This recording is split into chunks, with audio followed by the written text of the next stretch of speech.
I need to preface this by saying that I am not an amateur. I grew up in the Pacific Northwest. I've spent more weekends sleeping on the forest floor than I have in my own bed. I know how to read a map, I know how to hang a bear bag, and most importantly, I know the difference between the rational fear of a twisted ankle and the irrational fear of the dark. Or at least I thought I did. Last October, I decided to take a solo trip into a remote section of the National Forest, an area locals refer to as the Green Void because of how dense the canopy gets. There are no marked trails there. You have to bushwhack your way in, navigating by compass and topography. My plan was simple: hike 10 miles in, set up a base camp, spend 3 days photographing the autumn foliage, and hike out. The first 2 days were perfect. It was just me, the towering Douglas firs, and the sound of my own boots crunching on pine needles. I didn't see a single soul, which was exactly what I wanted. But on the afternoon of the third day, the atmosphere shifted. I was about a mile from my campsite filtering water from a small creek when I smelled it. Wood smoke. It was faint, barely there, but unmistakable. I stood up and scanned the horizon. Through a break in the trees, maybe 2 ridges over, I saw a thin gray wisp rising into the pale sky. My stomach tightened. We were miles from the nearest service road. The terrain between here and there was a nightmare of steep ravines and dense undergrowth. No casual camper would be out here. I tried to rationalize it. Maybe it was a ranger or another serious survivalist. But the smoke wasn't rising from a depression or a clearing. It looked like it was coming from the middle of a dense thicket. It felt wrong. I finished filling my canteen and headed back to my camp, walking a bit faster than usual. The woods, which had felt welcoming for 2 days, now seemed to press in on me.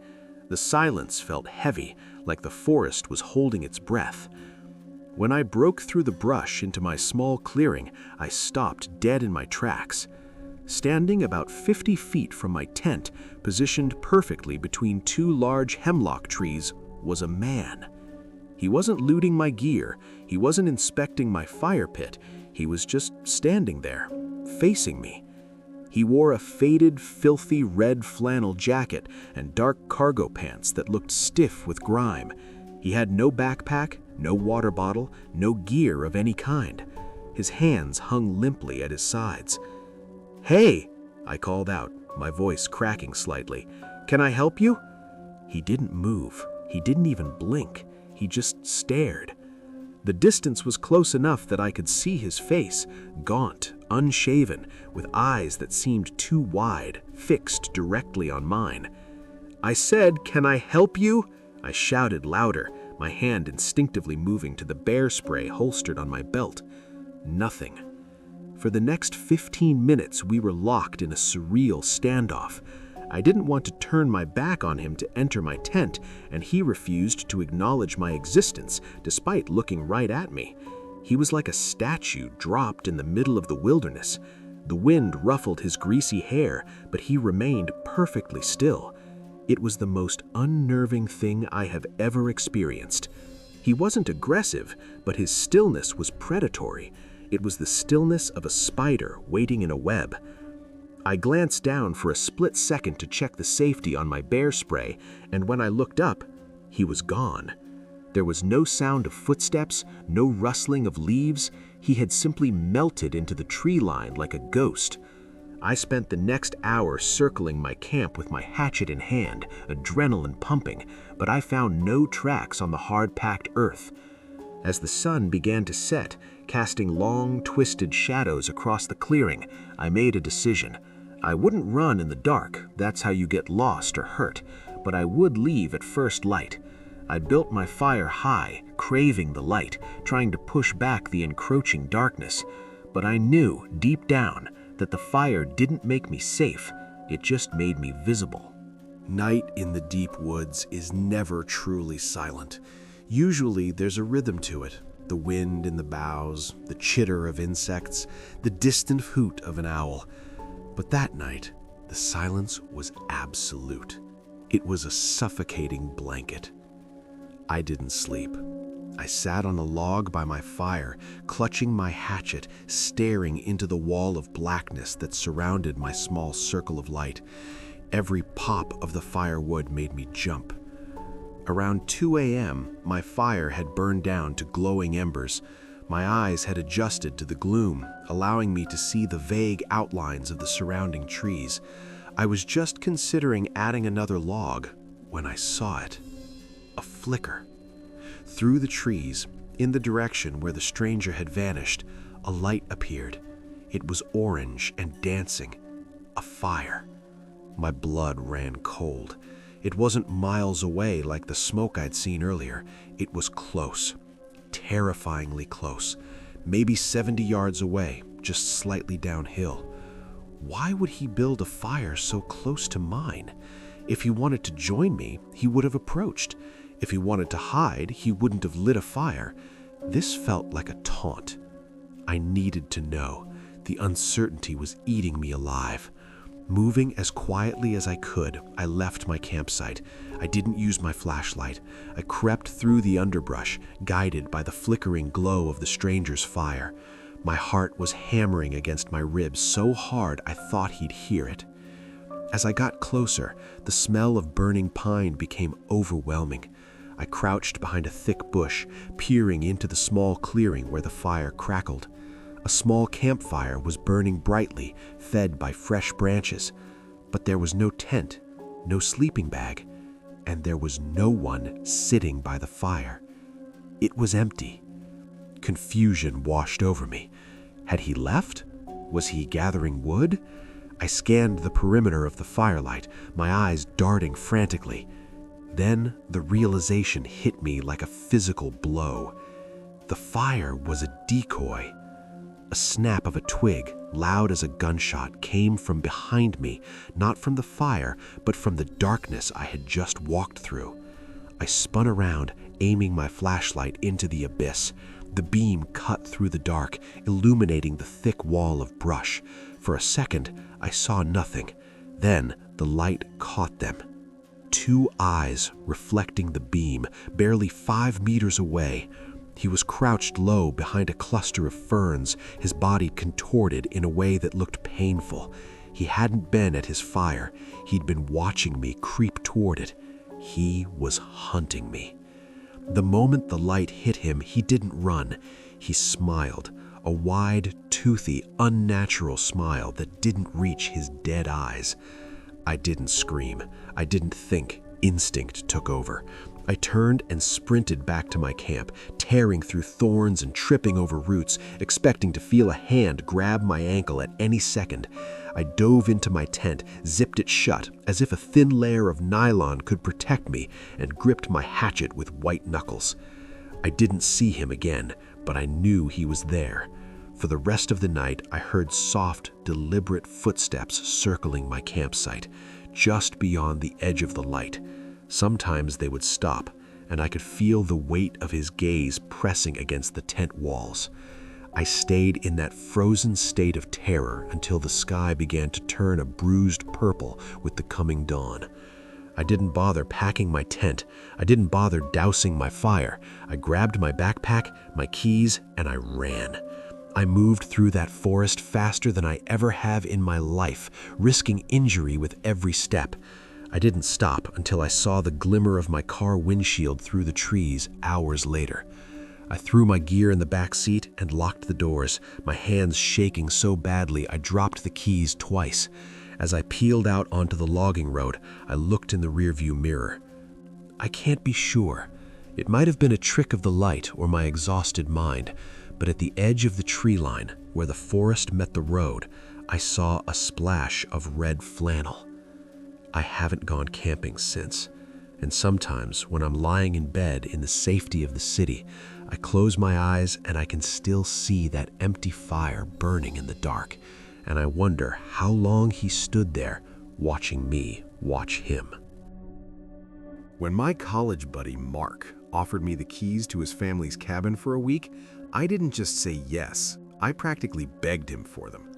I was coming off a brutal quarter at work, dealing with burnout that made my brain feel like it was stuffed with cotton. I needed silence. I needed isolation. Mark's cabin, located deep in the Appalachians, 5 miles down a dirt road that didn't appear on Google Maps, promised exactly that. "It's rustic," Mark had warned me, handing over a heavy ring of keys. "No Wi-Fi, spotty cell service, and the nearest neighbor is a retired ranger about 10 miles east. You'll be alone out there." "Perfect," I had said, and for the first 2 days, it was. The silence was the first thing I noticed. It wasn't the empty silence of a room, it was the heavy, living silence of the wilderness. The cabin was a sturdy A-frame sitting in a small natural clearing, surrounded by a wall of dense pine and oak. It was peaceful. On the third evening, just as the sun was beginning to dip below the tree line, painting the sky in bruises of purple and orange, I decided to go for a walk. There was a deer trail that wound its way behind the cabin, leading up a gentle ridge. I grabbed a flashlight, just in case, and headed out, enjoying the crisp air. I was about 20 minutes out, deep in a reverie, when the sound tore through the air. It started low, a guttural vibration that I felt in my chest before I heard it, and then it erupted into a scream. It was a male voice, incredibly loud and shockingly aggressive. I froze, my heart hammering against my ribs. The screaming didn't stop. It was rhythmic, furious. It sounded like a man in the middle of a violent, blood-boiling argument. The tone was filled with pure vitriol, the kind of rage that usually precedes physical violence. "Hey," I shouted instinctively, assuming it was hikers or hunters. "Everything okay over there?" The voice didn't acknowledge me. It just kept screaming. I crept closer, moving off the trail and toward the source of the noise, pushing through waist-high ferns. As I got closer, the strangeness of the situation began to sink in. I couldn't make out any words. It wasn't English, it wasn't Spanish or German or anything I recognized. It sounded wrong. It was a cacophony of hard consonants and wet, guttural chokes strung together in a cadence that sounded like a curse. But the scariest part wasn't the language, it was the spacing. The man would scream a sentence, then pause for exactly 3 seconds, as if listening to a reply, and then scream again, even louder. He was arguing with someone. I reached a thick cluster of oaks and peered around them, expecting to see a campsite or a group of drunks. There was nothing. I was looking into a small depression-like gully. The visibility was good, the trees were sparse here. There was no one. Yet the voice was booming as if the speaker were standing 5 feet in front of me. It was disorienting, like the sound was coming from the air itself. "You need to leave," the voice suddenly shrieked, or at least the tone implied a command. I took a step forward, a twig snapping loudly under my boot. Instantly, the screaming stopped. It didn't taper off, it cut out. 1 second, a man was shrieking at the top of his lungs. The next, total, absolute silence. "Hello?" I whispered, my voice trembling. The woods were dead silent. No birds, no crickets. The wind had even died down. I stood there, scanning the graying trees, waiting for movement. My brain was trying to process the impossibility of it. The volume suggested the person was right there, but my eyes told me the woods were empty. Then I heard it. It wasn't a scream this time. It was a sound from the bottom of the gully, maybe 30 yards away. The crunch of a heavy boot landing on dry leaves. Crunch. Then another. Crunch. Someone was down there. Someone I couldn't see. And they were walking straight toward my position. Panic is a funny thing. Sometimes it paralyzes you, but sometimes it hits you with a jolt of electric energy. When I heard the third step, closer, heavier, faster, I didn't wait to see who it was. I turned and ran. I sprinted back the way I came, abandoning the trail and tearing through the underbrush. Branches whipped my face, leaving stinging scratches, but I didn't care. Behind me, the stealth was gone. I could hear them now, heavy thudding footsteps pounding against the earth. They weren't trying to be quiet anymore. They were chasing me. I didn't look back. I knew that if I looked back and saw someone or something gaining on me, my legs would give out. I focused entirely on the patch of light ahead that marked the clearing. I burst out of the tree line and sprinted across the gravel driveway. I practically threw myself at the cabin door, fumbling with the keys. My hands were shaking so violently I dropped them. "Come on, come on," I hissed, falling to my knees to grab the keys from the dirt. From the edge of the woods I had just exited, I heard a sound that made my blood freeze. It was a low, mocking laugh. Not happy, not amused, just cold. I jammed the key into the lock, twisted it, and tumbled inside, slamming the heavy oak door behind me and throwing the deadbolt. I backed away, chest heaving, staring at the door. I was safe. I had to be safe. It was a solid door. I ran around the ground floor, locking every window, drawing the curtains. I grabbed a heavy iron poker from the fireplace, gripping it until my knuckles turned white. I stood in the center of the living room, listening. For 10 minutes, there was nothing, just the sound of my own ragged breathing. I began to think maybe I had imagined the chase. Maybe it was just an animal and the voice had been a trick of the acoustics in the valley. Then, a shadow fell across the floor.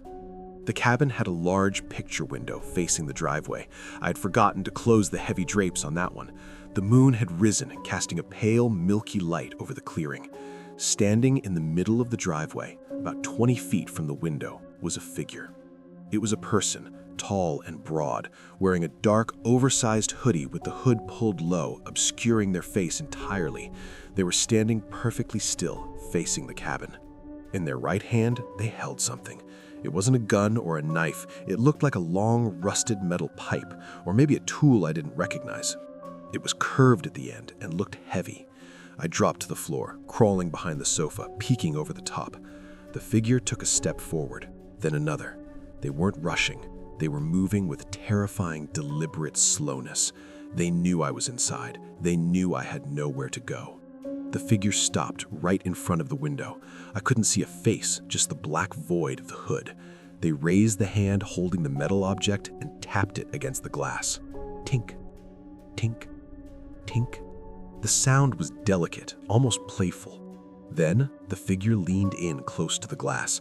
I heard a muffled voice through the pane. It was the same voice from the woods. "I can see you," it whispered. But the lips, if there were lips, didn't move.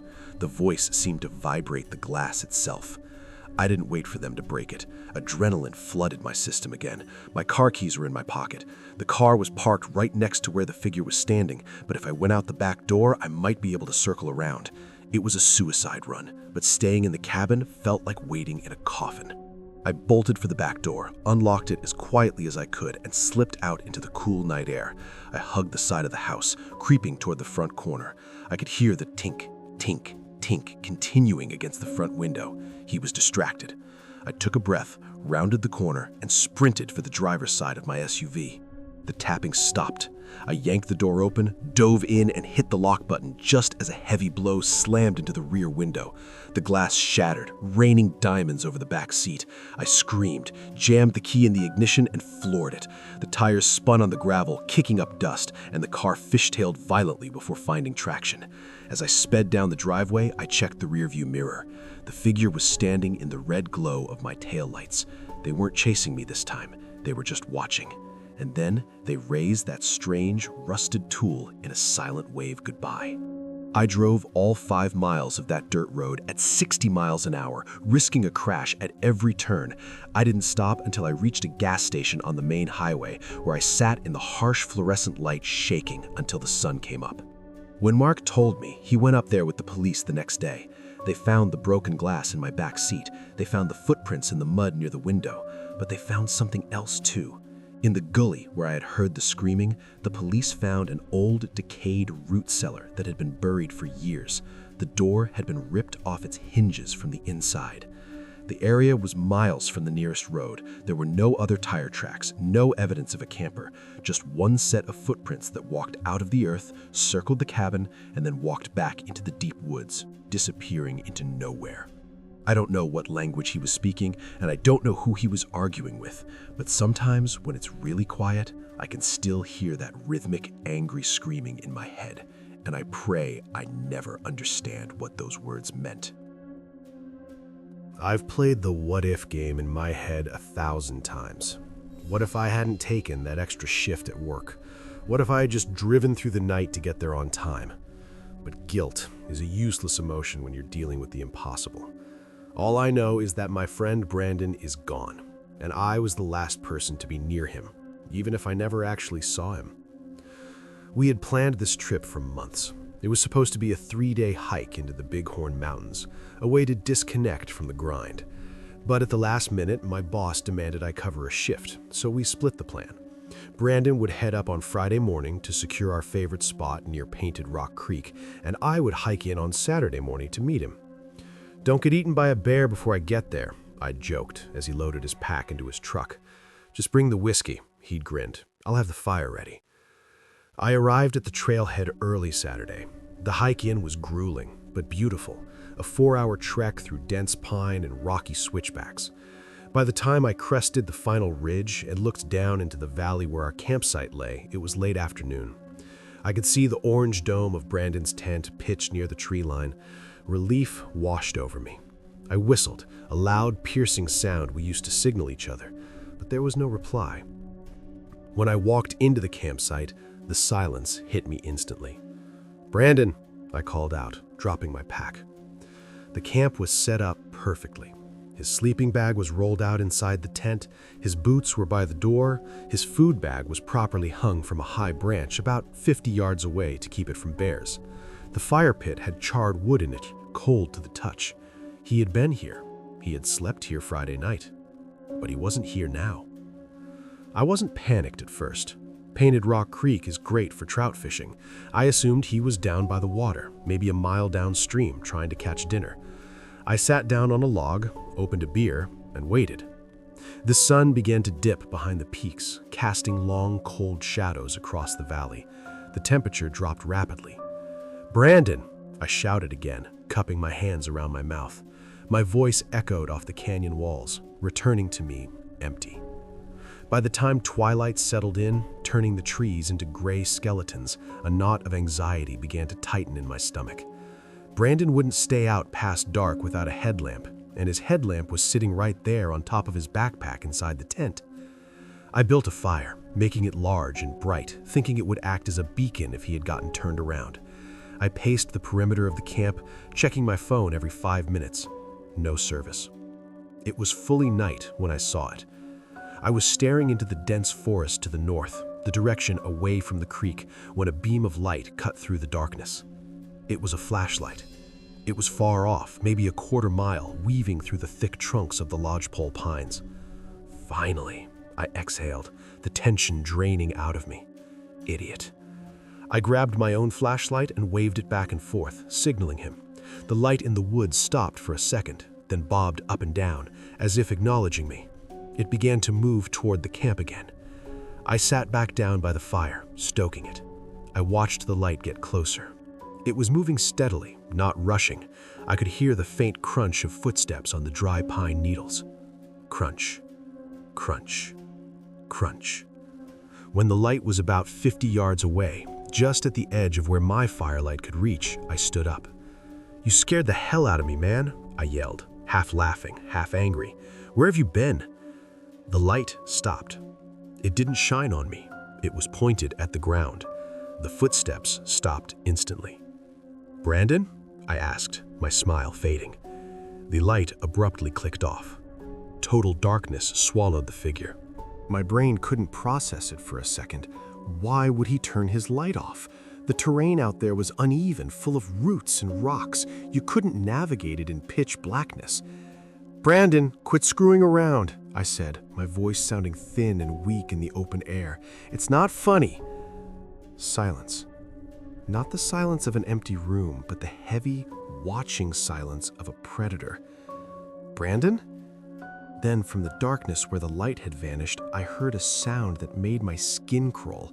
It wasn't a voice, it wasn't a growl. It was a soft, wet intake of breath, like someone shivering or suppressing a giggle. It came from maybe 30 feet away.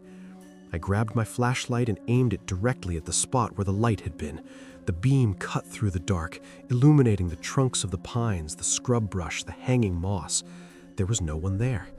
I swept the beam left and right frantically. Nothing, just trees. But I had seen the light. I had heard the footsteps. Someone had been standing there 10 seconds ago. "Who's there?" I screamed, grabbing the hatchet I used for firewood. From the right, not where the light had been, but flanking me, a twig snapped. Then another snap behind me. I spun around, swinging the light wildly. The woods felt suddenly crowded, as if invisible eyes were pressing in from every side. I realized then that I was alone, miles from civilization, with something that could mimic a hiker's light, but could move silently in the dark. I didn't wait to find out what it was. I didn't pack my gear, I didn't put out the fire. I grabbed my car keys and my flashlight, and I ran. I ran down the trail in the dark, risking a broken neck with every step. I fell twice, scraping my palms raw on the granite rocks, but I scrambled up and kept running. I felt like I was being herded, like something was nipping at my heels, driving me away from that campsite. I made it to my truck in record time, my lungs burning. I locked the doors and drove down the mountain road so fast I nearly spun off a cliff. I didn't stop until I reached the ranger station at the bottom of the valley, pounding on the door until a sleepy officer answered. They launched a search and rescue operation at first light. I went back up with them, terrified but desperate to find Brandon. We found the campsite exactly as I had left it. The fire had burned down to ash. Brandon's tent was untouched. But it was what the tracker found that made the blood drain from my face. The ground around the campsite was soft from a light rain earlier in the week. The tracker found Brandon's boot prints. They led away from the camp, heading north into the deepest, most rugged part of the wilderness, away from the trails and the water. But he wasn't alone. Running parallel to Brandon's tracks was a second set of footprints. They weren't bear tracks. They weren't mountain lion tracks. They looked humanoid, but they were wrong. They were long, narrow, and the impression in the mud showed no tread, no heel, just a smooth, flat depression, as if the thing wearing them had feet wrapped in smooth leather or skin. The tracks didn't show signs of a struggle. There were no scuff marks from being dragged. Brandon's stride was even. The two sets of tracks walked side by side for 3 miles into the dense brush until the terrain turned to solid granite rock and the trail vanished. They never found Brandon. They never found a shred of clothing or a backpack. The police think he got lost and succumbed to the elements, maybe hallucinating from hypothermia. They dismissed the second set of tracks as smears or old signs. But I know what I saw. I saw a light coming back to camp. I saw it turn off. And the thing that haunts me the most isn't the light, it's the tracks. They were close together, almost touching. Whatever walked Brandon into the woods wasn't chasing him, it was guiding him. And I can't help but think that when I saw that light in the woods, it wasn't Brandon coming back. It was that thing coming to collect me too.